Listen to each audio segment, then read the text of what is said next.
He lost everything, but not his will. They said a man is measured by what he owns. But no one tells you who he is when everything disappears. He was once a man people called successful.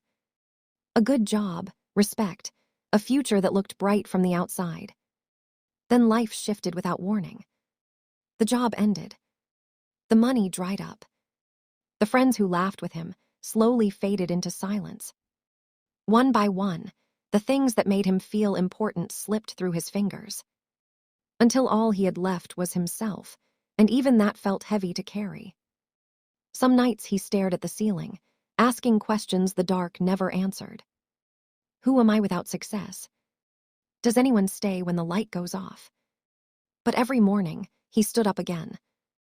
Not because it was easy. Not because he was fearless.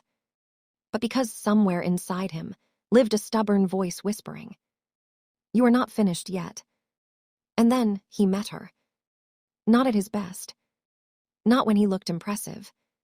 He met her when life had already stripped him down to truth. She didn't ask about his past glory. She didn't measure his worth by his pockets. She watched how he treated people when he had nothing. And that was enough for her heart to stay.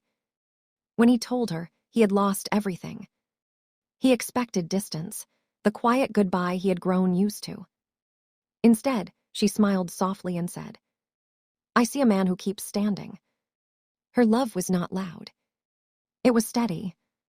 The kind of love that holds your hand without trying to control your journey. And slowly, the man who felt invisible began to breathe again. Not because she saved him, but because she reminded him he was never truly lost. Days turned into months. Small wins became bigger ones. And the man who once sat alone in the dark began rebuilding a life shaped by resilience, not pride. People later called him strong. They called him lucky. But they never saw the broken nights, or the quiet woman who believed in him when the world looked away. Because sometimes, the greatest love story isn't about finding someone perfect. It's about meeting someone who sees your ruins and still chooses to walk beside you.